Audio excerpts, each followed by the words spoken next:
સ્વાગત. એલઆરડી ગુજરાત ભરતી પ્રક્રિયાના પરિણામની સૌ રાહ જોઈ રહ્યા છે અને આજે આપણે એના પર જ વાત કરવાના છીએ. જે લેટેસ્ટ અપડેટ્સ છે, સંભાવનાઓ છે, એના પર થોડી ઊંડી વાત કરીશું.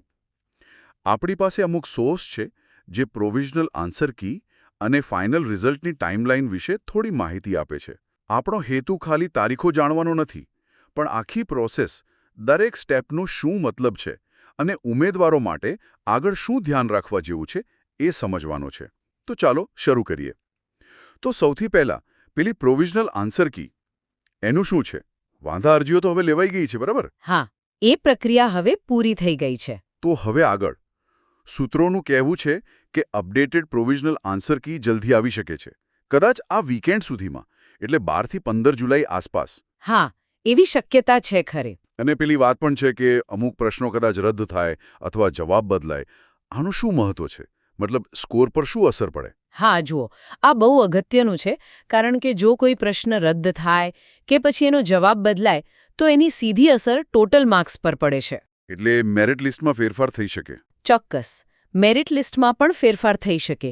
એમ લાગે કે નાનો ફેરફાર છે, પણ રેન્કિંગમાં કોઈ ઉપર આવી શકે, કોઈ નીચે જઈ શકે.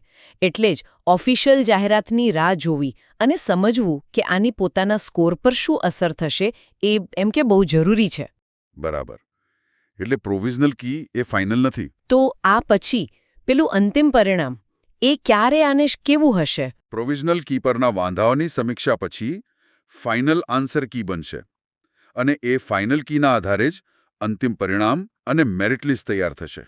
અને એનો અંદાજિત સમય? સૂત્રોનું માનીએ તો જો બધી પ્રોસેસ ટાઈમસર ચાલે તો ફાઇનલ રિઝલ્ટ જુલાઈના છેલ્લા અઠવાડિયામાં, કદાચ 25 થી 31 જુલાઈની વચ્ચે જાહેર થઈ શકે છે.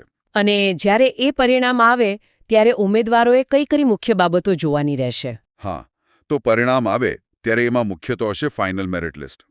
એનાથી ખબર પડશે કે પસંદગીની સ્થિતિ શું છે. ઓકે. પછી દરેક કેટેગરી માટે કટ ઓફ માર્ક્સ પણ હશે. કેટેગરી પ્રમાણે અલગ લિસ્ટ પણ હોઈ શકે. અને સૌથી અગત્યનું પેલું ડોક્યુમેન્ટ વેરિફિકેશન માટેની સૂચનાઓ. હા, ડોક્યુમેન્ટ વેરિફિકેશન એટલે કે અસલ પ્રમાણપત્રોની ચકાસણી. બરાબર. એ ભરતીનો છેલ્લો તબક્કો ગણાય. એટલે આ બધી વિગતો બહુ જ ધ્યાનથી જોવી પડશે. આટલી બધી માહિતી અને આતુરતા વચ્ચે અફવાઓનું બજાર પણ ગરમ થતું હોય છે, ખબર છે? એના વિશે સોર્સમાં કંઈ છે? હા, અને એ મુદ્દો સોર્સિસે પણ હાઇલાઇટ કર્યો છે. આવા ટાઈમે ખોટી માહિતી, અફવાઓથી બચવું બહુ જ જરૂરી છે. તો સાચી માહિતી ક્યાંથી મળે? ઉમેદવારોએ માત્ર અને માત્ર ઓફિશિયલ સોર્સ પર જ વિશ્વાસ રાખવો. એટલે કે લોકરક્ષક ભરતી બોર્ડની વેબસાઇટ LRDgujarat2021.in અથવા તો ઓજાસ પોર્ટલ, બીજે ક્યાંય નહીં. બરાબર. અને પેલી વાત જે તમે કહી કે માર્ક્સ અને મેરિટમાં ફેરફાર થઈ શકે, એનાથી ઉમેદવારો થોડા ટેન્શનમાં આવી શકે. તો આ જે રાહ જોવાનો સમય છે એમાં શું કરવું જોઈએ? કઈ સલાહ છે? ચોક્કસ.